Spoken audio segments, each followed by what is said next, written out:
A indústria do futebol vai matar o futebol.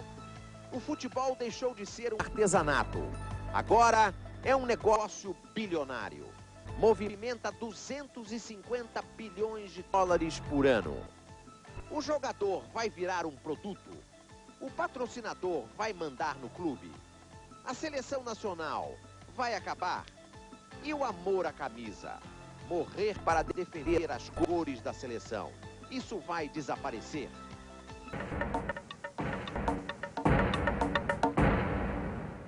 Boa noite, tudo bem? O tema do Fogo Cruzado de hoje, feito daqui de Paris, vai ser esse: a indústria do futebol. Será que ela vai acabar com o futebol? O Michel Platini, o grande jogador francês e que ajudou a organizar essa Copa aqui da França, diz que a Copa de 98 vai ser a última Copa dos pobres. Como vão ser as outras Copas? Todo mundo vai ganhar um monte de dinheiro. E o futebol vai acabar? O próprio Cafu veste a roupa da Nike, o patrocinador da seleção, e da Diadora italiana. O Cafu está com as chuteiras pintadas de preto. Ele pintou porque ainda não tem patrocinador. Na hora do abraço, a Nike agradece. Toda a seleção brasileira exibe a marca dela. Se você olhar com bastante atenção, lá no meio da torcida, tem uma faixa da Elma Chips na mão de um patrocinado. Sem participar do lance, Ronaldinho vende a chuteira prateada da linha R9, criada pela Nike só para ele. Ronaldo, da camisa 9. Ou seja, ele ganha 3 mil dólares por dia para usar a chuteira da Nike. Até a bola tem dono. É da Adidas. Fornecedora da FIFA desde que João Avelange foi eleito presidente em 74. E vou deixar em caixa 4 bilhões de dólares. O negócio do futebol mexe com 250 bilhões de dólares por ano. É muito, é pouco, é muitíssimo.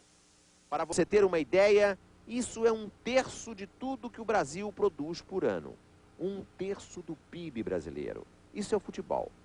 É uma indústria recente que há 30 anos era uma espécie de artesanato. Uma barraquinha na feira do domingo. Lembra do gol do Pelé de cabeça na Copa de 70? Maravilha, não? O primeiro gol do Brasil na decisão. Naquele dia, quando o Pelé subiu lá em cima, ele ganhava por mês no Santos 10 mil dólares. Resultado da união da FIFA com a Coca-Cola e a televisão. Desse ménage à trois, já que estamos na França, nasceu a indústria do futebol. O que seria do João Avelange sem a Coca-Cola? O que seria da Coca-Cola sem o futebol? Em 1977, a Coca-Cola assinou com a FIFA um contrato que fez dela a primeira empresa a ter um plano de marketing mundial associado a um esporte. Não pode existir um casamento mais feliz. Ao mesmo tempo, a Itália saiu na frente e grandes grupos empresariais compraram clubes e os transformaram em empresas. Uma companhia de eletrodomésticos, a Zanussi, financiou a Udinese. Uma fábrica de massas, a Barilla, comprou a Roma. A Fiat, o Juventus. E assim foi, até que hoje o clube empresa mais poderoso do mundo, o Manchester United da Inglaterra, fatura mais que o Chicago Bulls da NBA e tem um canal próprio de televisão. Na cabeça do dono, futebol e televisão é tudo uma coisa só, como produzir leite e queijo. Só essa indústria torna possível uma transação recorde, como foi a venda de Denilson para o Betis da Espanha. 23 milhões de dólares. Sabe o que você pode comprar com 23 milhões de dólares? Um Boeing 737. Se você for os mais caros do mundo, o time da Inter, o Milan, o Borussia Dortmund, inútil adivinhar. É melhor escalar logo.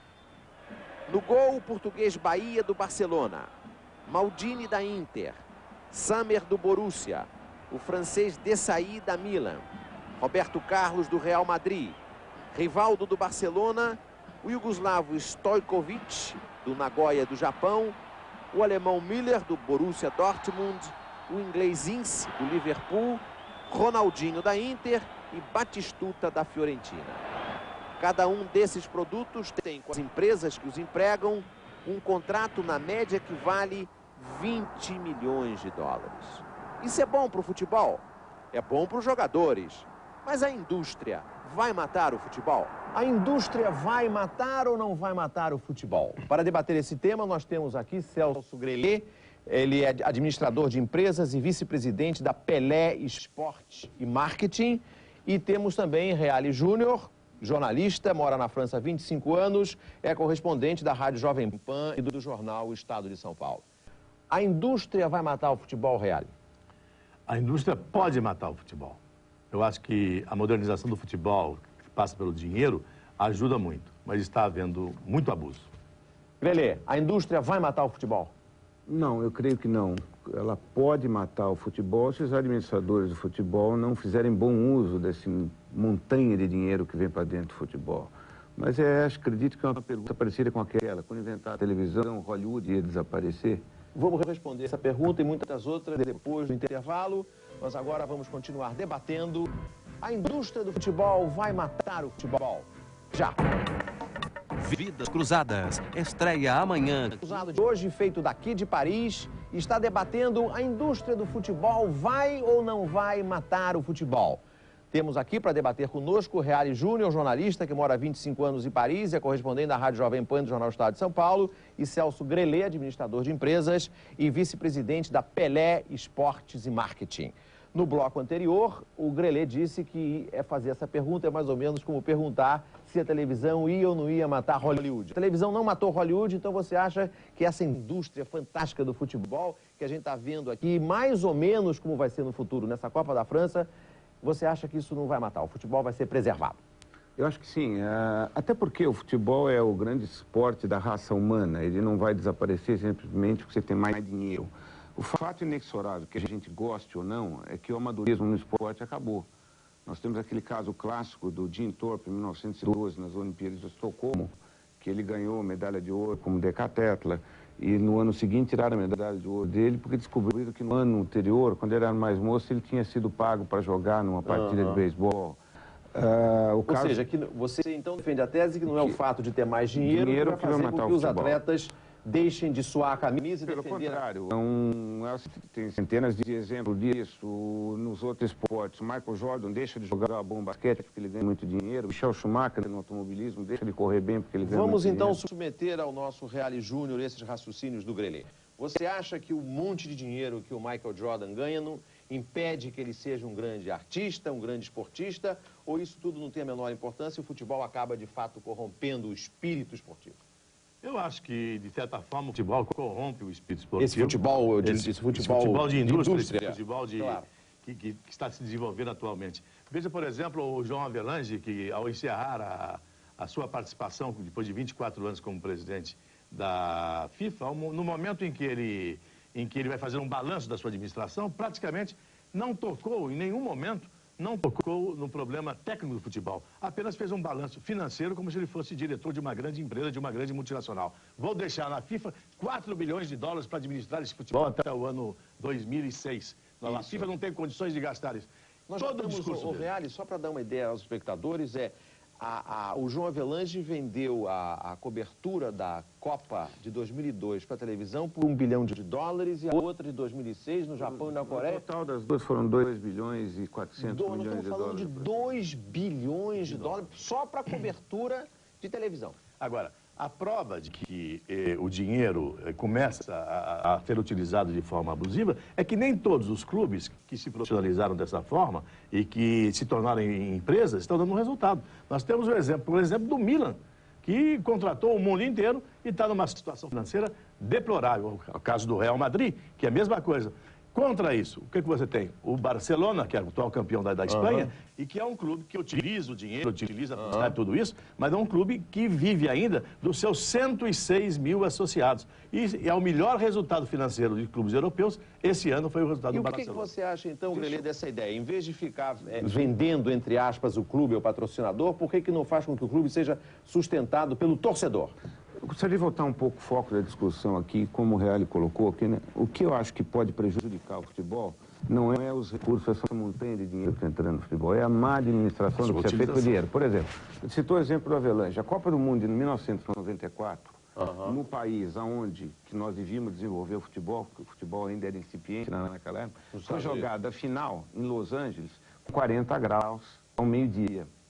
Este é o problema. O que é melhor? Não entendi. O que tem a ver a temperatura? Tem a ver o seguinte, que a qualidade do jogo é ruim, a percepção dos fãs, principalmente os norte-americanos, vendo uma final numa qualidade de jogo ruim... Ela foi adaptada para a televisão. Foi adaptada para a televisão. Você não pode matar o seu produto. A nível de marketing, o futebol pode ter um ciclo de vida. Temos a contribuição, Grelê. Vamos então ver aqui a contribuição. Você e o Reale tocaram no ponto de que os dirigentes, a estrutura dos clubes precisam estar preparados para enfrentar essa montanha de dinheiro que vem por aí. Nós tivemos aqui, antes do programa, uma conversa com o Juan Figuer. Ele é um dos poucos empresários que atuam no Brasil e tem autorização da FIFA. Ele é uruguaio, foi diretor do Peñarol e ele compra, vende, empresta jogador e cuida da vida financeira deles. Ele é um homem, é um empresário do futebol. E ele tem uma observação interessante sobre o que vai acontecer com os dirigentes brasileiros, o que deveria acontecer com esse monte de dinheiro chegando para o futebol, na indústria do futebol. Vamos ver o Juan Figuer. No, yo diría que el fútbol comenzó en esta nueva fase, es una fase en donde la profesionalización tendrá que ser total, tendrá que comenzar no solamente por jugadores, sino también que el propio dirigente tendrá que ser profesional. Caso contrario, tendrá muchas dificultades de conseguir dirigir futebol. Ô Reale, deixa eu perguntar para você, com a experiência que você tem vendo o futebol brasileiro daqui da França, você acha que, comparando o dirigente, o cartola brasileiro, com o cartola europeu, você acha que o cartola brasileiro está preparado para essa indústria do futebol? Está menos preparado, mas está começando a se preparar. Mas está vendo também exagero. O que nós assistimos com a seleção brasileira hoje é absurdo, é um verdadeiro circo. Basta ir ao Zoar e a Lesigny para se ver. Hoje em dia, a Coca-Cola e a Nike mandam na seleção brasileira. Essa, por exemplo, essa saída dos jogadores brasileiros que vieram para a festa da Nike aqui é um absurdo. Na véspera da Copa do Mundo, você deslocar os jogadores que deviam estar treinando e concentrados para Paris para participar de uma festa com mulata dançando, patrocinada pela Nike. Eu acho tudo isso uma tentativa, o dinheiro desvirtuando o futebol no seu aspecto Então, deixa técnico. eu fazer uma pergunta ao Grelê. Grelê, você acha que se não houvesse um interesse político, um interesse industrial, a seleção brasileira agora não teria feito menos amistosos, não teria se preparado melhor, não teria gasto menos tempo nessas atividades que o nosso Reale condena? Certamente, eu acho isso sim. Aí voltamos àquilo, é o velho refrão, né? O que importa é o que você vai fazer, administrar o dinheiro nessa indústria. É inexorável o fato de que o futebol vai gerar dinheiro. Ele é, no fundo, uma grande mídia e cada vez mais vai gerar dinheiro. A sabedoria é não... O Reale deu um bom exemplo. Dá para a CBF assinar esse contrato com a Nike sem colocar essas cláusulas no contrato, que na véspera do jogo... E não só essas cláusulas. A CBF podia viver sem o dinheiro da Nike? Não, talvez não puder, talvez ela precisasse de dinheiro de patrocinador, mas o patrão tem um limite à ação do patrocinador sobre a seleção. Por exemplo, o Brasil jogou contra a Andorra, um jogo arrumado pela Nike. O estádio deveria jogar em Charletti, que é um estádio da Prefeitura de Paris, localizado aqui perto da saída, aqui perto do Port de Versailles, com todas as condições. Resolveu jogar em Saint-Ouen, um estádio totalmente sem condição, superado dos anos 30. Por quê? Por quê? Porque a empresa que está ligada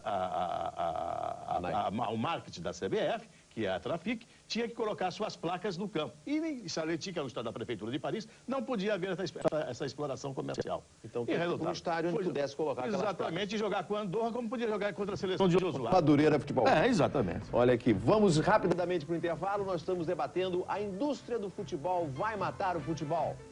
Até já. O Fogo Cruzado de hoje, feito daqui de Paris, está debatendo a indústria do futebol vai matar o futebol. Eu tenho aqui Reale Júnior, jornalista brasileiro que mora há 25 anos na França, trabalha para a Rádio Jovem Pan no estado de São Paulo, e Celso Grelê, administrador de empresas, trabalha como vice-presidente da Pelé Esportes e Marketing.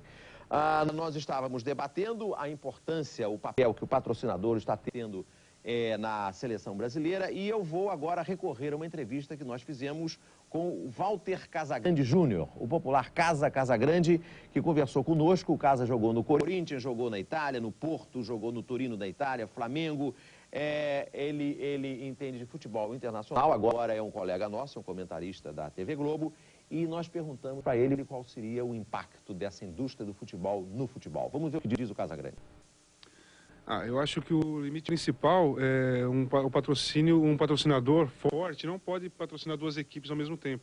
Eu acho que isso daí causa uma dúvida na verdade de um resultado, sabe, até durante uma partida, durante um campeonato pode ser prejudicado exatamente pela dúvida que pode causar ao torcedor, sendo patrocinado duas ou três equipes pelo mesmo patrocinador. Você não sabe se realmente aquele resultado é real ou não. Você vai ter que confiar nessas pessoas. E de repente causa uma dúvida. O esporte tem que ser mais verdade mesmo. O futebol, principalmente, que é coletivo. Eis aí um problema interessante. Digamos que a fábrica de sorvete Abobrinha patrocine o Corinthians e o Palmeiras. Os dois vão para a final, Grelê. Como é que é? Não vejo grande E problema. se interessa a Abobrinha? Se interessa a Abobrinha? Em 1987, quando foi feita a Copa União, eu era diretor de marketing do Clube dos Três, organizando, a Coca-Cola praticamente patrocinava todos os clubes de futebol. Não necessariamente, isso passou pela percepção dos fãs de que havia algum resultado arranjado em termos disso. O que o Casagrande quer dizer é o seguinte, que a gente talvez deva evitar toda e qualquer forma que possa desacreditar o futebol como integridade do jogo. Mas, deixa eu agora adicionar um complicador aí nessa questão. Digamos que esse jogo esteja na loteca. Uhum. Já imaginou se vão Corinthians e Palmeiras para a final, os dois patrocinados pela fábrica Abobrinha de sorvetes?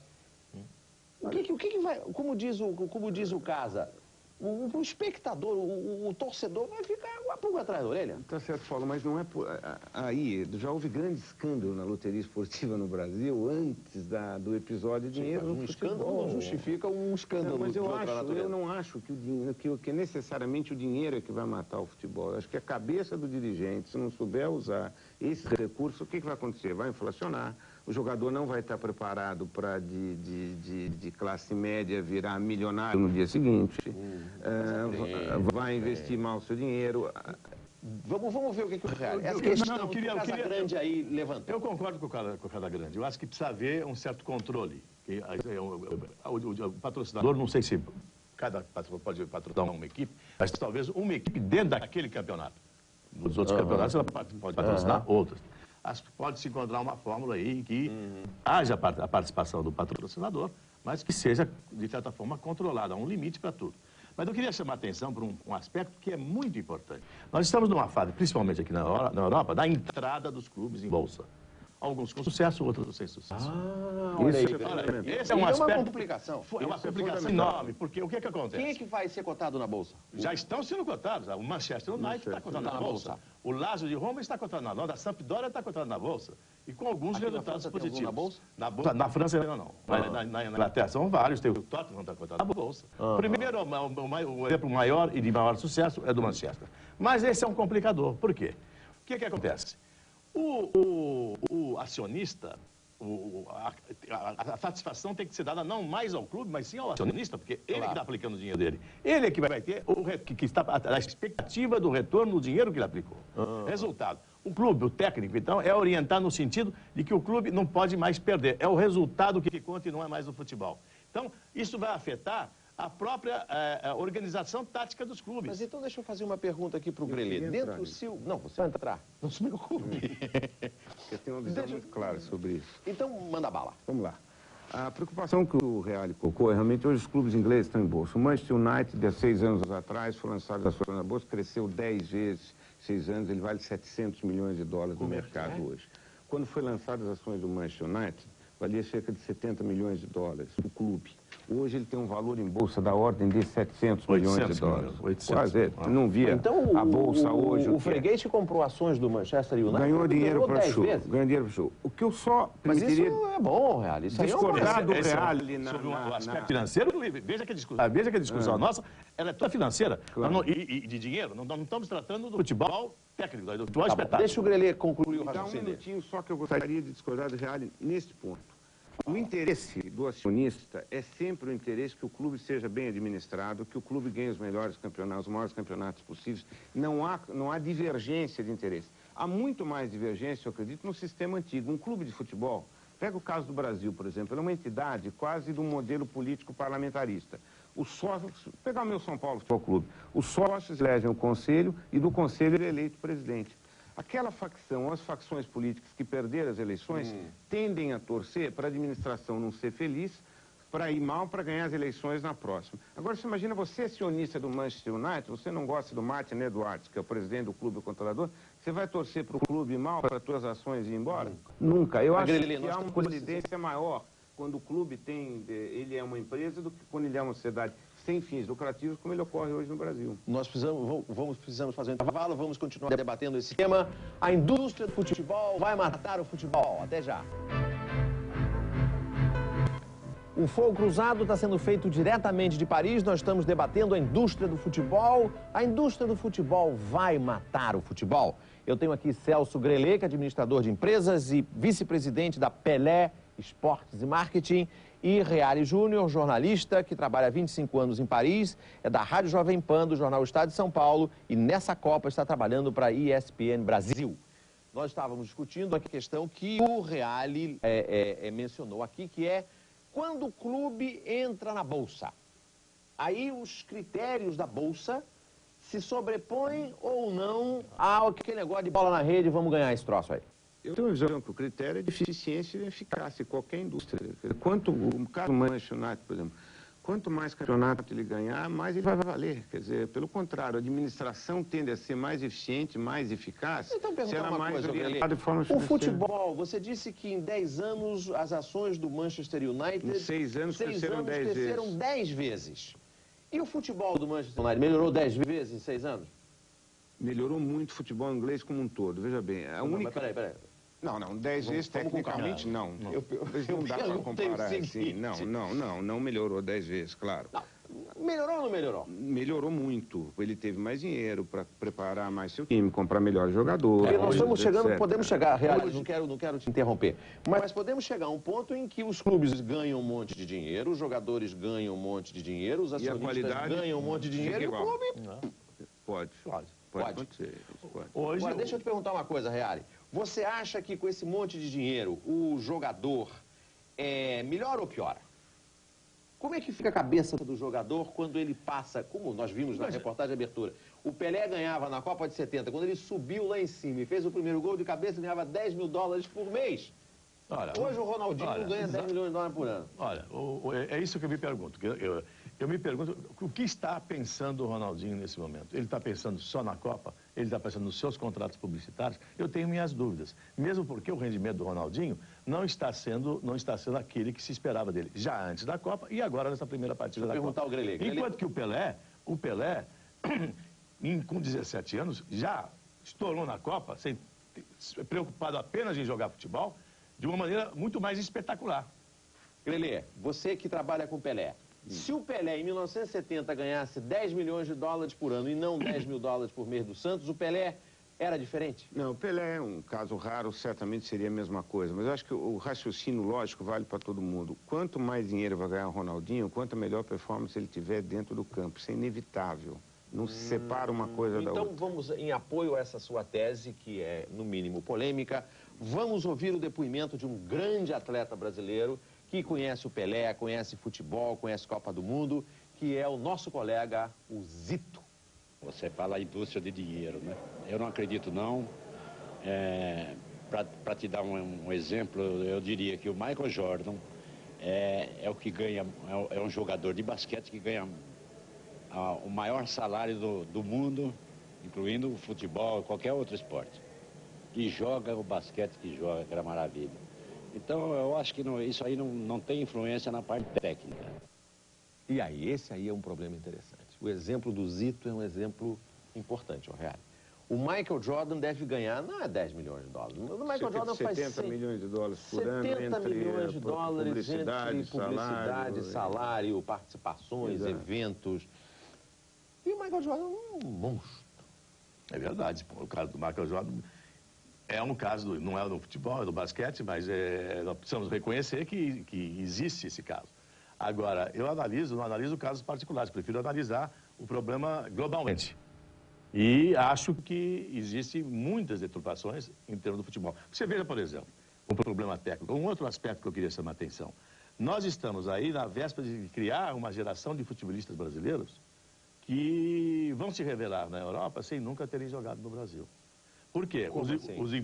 Os empresários atualmente estão convocando e recrutando jogadores do Brasil de 15 e 16 anos, trazendo para a Europa, colocando em clubes juvenis, e toda a formação é feita aqui. Aqui no Paris Saint-Germain mesmo, nós temos um garoto de 17 anos que veio com 15, saiu do Morro do Andaraí, Leandro, saiu do Morro do Andaraí. Nunca jogou no Flamengo, no Fluminense? Nunca jogou em Andaraí.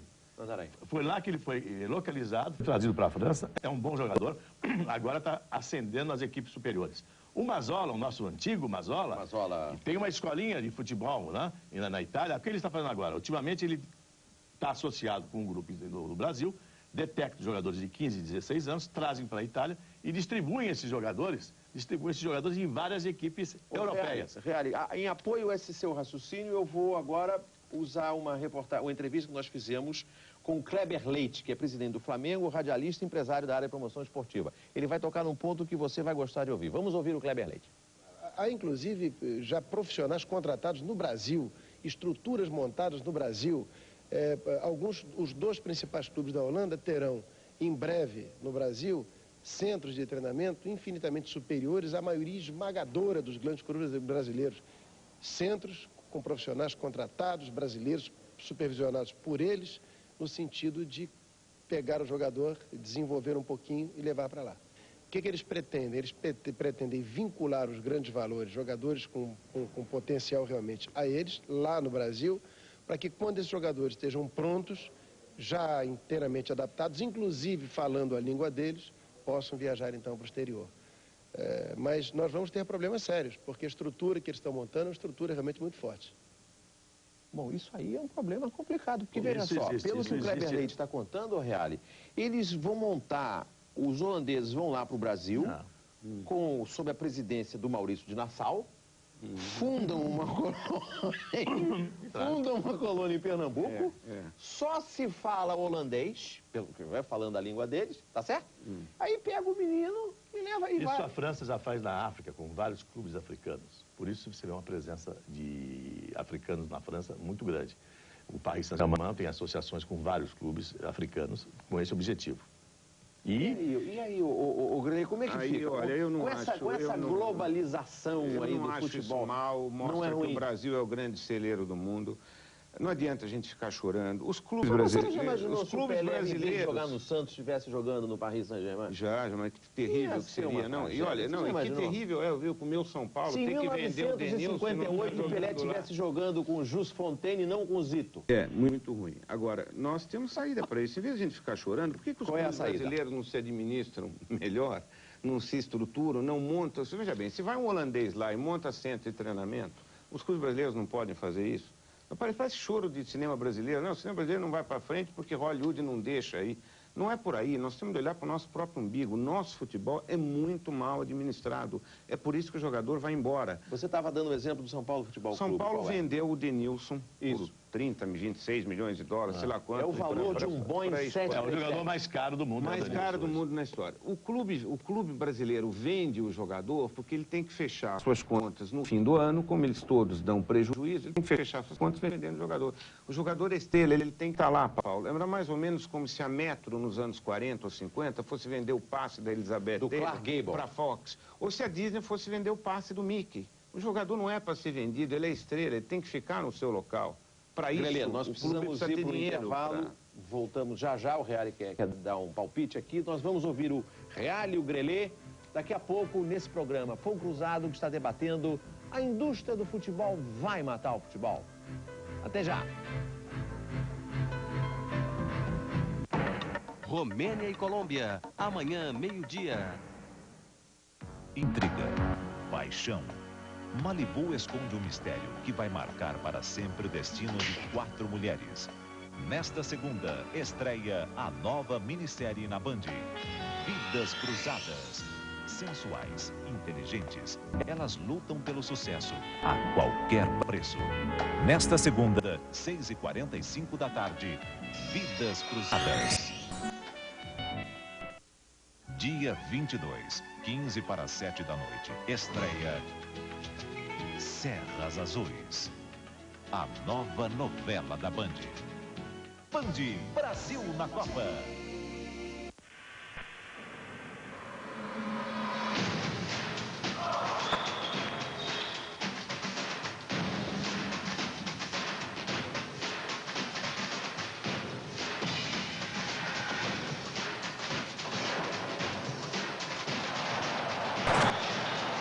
Faça do seu esporte uma arte. Se não for piso, bata o pé.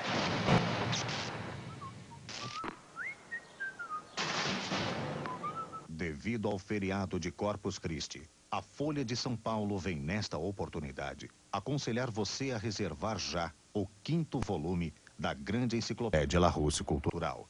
E avisa que ele também estará disponível nas bancas no domingo, dia 14, e na segunda, dia 15. Afinal, a sua grande enciclopédia Larousse Cultural não merece ficar tão incompleta quanto este letreiro. Jogador de seleção tem que se preparar.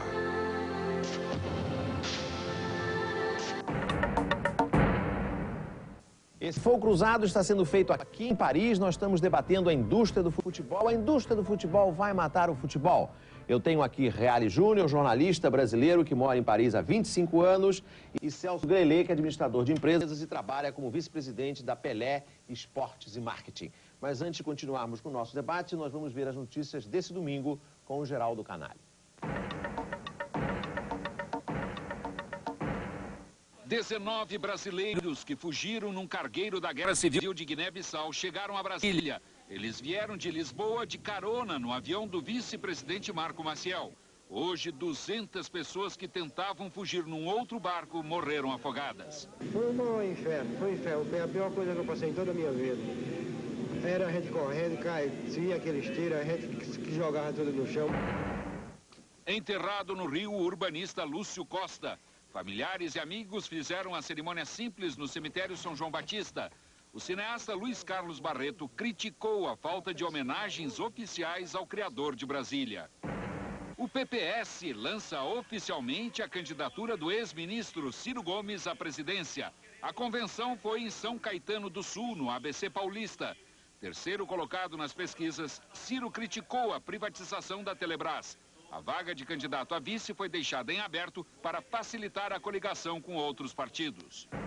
E em Maceió, o ex-presidente Fernando Collor de Mello também foi lançado candidato à presidência. A candidatura decidida na convenção do PRN ainda será julgada pelo TRE de Alagoas e depois pelo Tribunal Superior Eleitoral. Nós estamos debatendo, voltamos a debater a indústria do futebol e a sobrevivência do futebol. Nós temos agora aí para assistir, o Reale e o Grelê, o depoimento do Fábio Koff. O Fábio Koff é advogado, chefe da delegação brasileira a esse Mundial da França, e presidente do Clube dos 13. Ele tem um depoimento a dar exatamente sobre essa questão que nós estamos discutindo aqui. Vamos ver. O que hoje alimenta essa nossa paixão praticamente vai arrefecer, vai diminuir. Não? E por força disso, o que vai interessar são os resultados. Os resultados de caixa, não somente os resultados financeiros. Não? E em torno desses resultados financeiros vai haver o sacrifício desses investimentos no talento, não é? Nessa posição maior dos clubes, nessa procura maior dos clubes, de talentos, de criação, de surgimento de atletas. E aí, Grelê? Não entendi muito bem a posição do presidente Fábio Koff sobre isso. Eu volto a dizer o seguinte, que quanto mais eficiente for um time, mais campeonato ele vai ganhar, mais dinheiro ele vai ganhar. As coisas não são excludentes, nem são antagônicas. Eu entendi muito bem o que ele quis dizer, e ele fala de cátedra, porque ele é o chefe da delegação brasileira e está vendo o circo montado em torno da delegação brasileira. Então eu entendi perfeitamente o que ele quis dizer, ele falou a verdade. E ele está lá e está vendo e presenciando todo dia esses aspectos financeiros, aspectos publicitários, que estão influenciando a seleção num todo, como individualmente os próprios jogadores. Agora, mas, cara, me diga uma coisa. Não dá para evitar a profissionalização, a capitalização, a industrialização do futebol. Isso é da vida. Está aí. Perfeito, concordo. Muito bem. Que providências você tomaria para evitar uma descaracterização? Pelo que você está vendo aqui na Europa, na França, a experiência marcante do Manchester United, o que você acha que o brasileiro, o que você acha que a CBF, que os clubes brasileiros deviam fazer para preservar o nosso futebol? Eu acho que devia haver um limite, devia haver uma legislação que limitasse essa participação, quer dizer, ou que orientasse... Do patrocinador. Do patrocinador, enfim, da transformação do clube em empresa. O clube não pode ser só uma empresa, ele pode ser um clube empresa. Mas você então seria... Há um limite, é uma regularização. Você seria contra a Lei Pelé? Ah, não, de jeito nenhum. Você é a favor, não, a favor da tese da Lei Pelé, que o que a Lei Pelé transformou em lei, é claro, de que o clube pode ser uma empresa? O clube pode ser uma empresa. Você acha que não tem problema nenhum? Eu acho que agora, só que ao mesmo tempo, é um clube de futebol.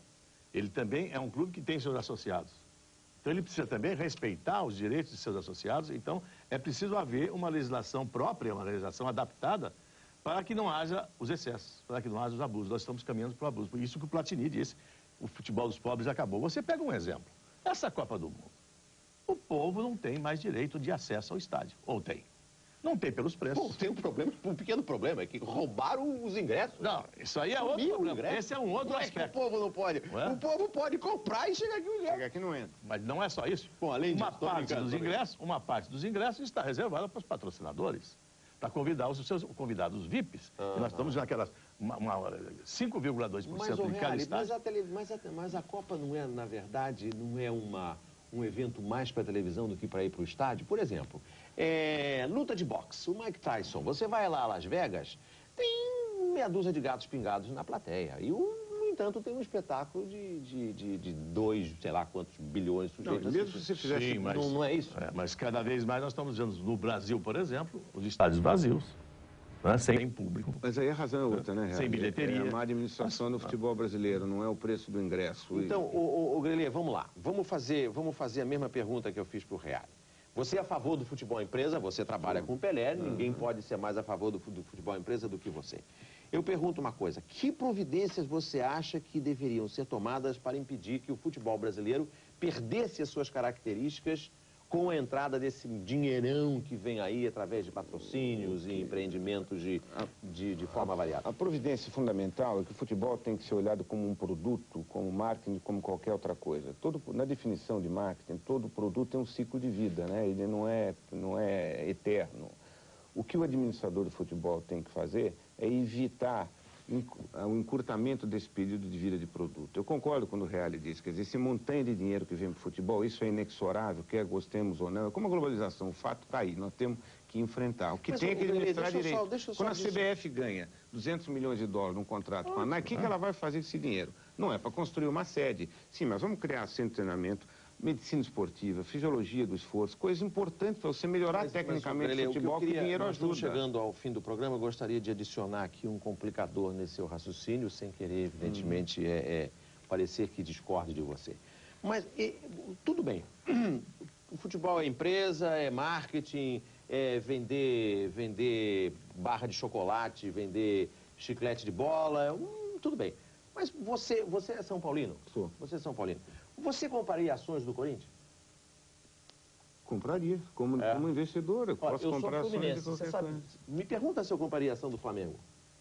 Se você soubesse que você fosse ter um lucro tremendo, você compraria. Não tem nada a ver com coisa. Eu não compraria. E do Fluminense, você compraria hoje? Compraria. Hoje? Hoje.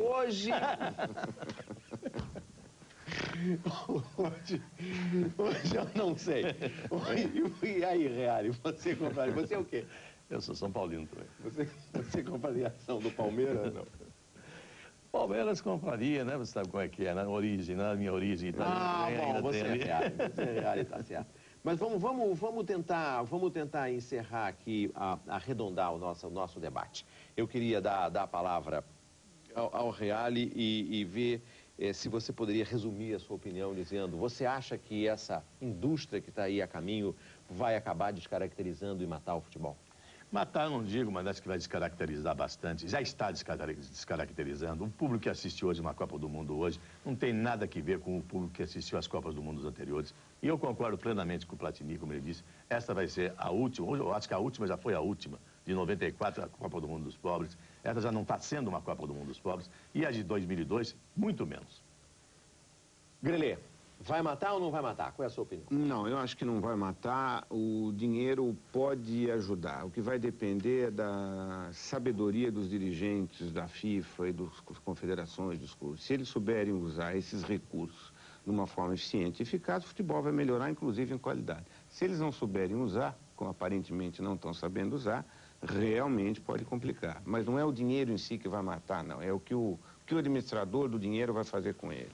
Meus agradecimentos a Celso Grelê, meus agradecimentos a Reale Júnior. Nós debatemos hoje a indústria do futebol, vai ou não vai matar o futebol. Esse programa foi feito daqui de Paris e você vai ver a seguir o apito final com Luciano do Vale. Boa noite.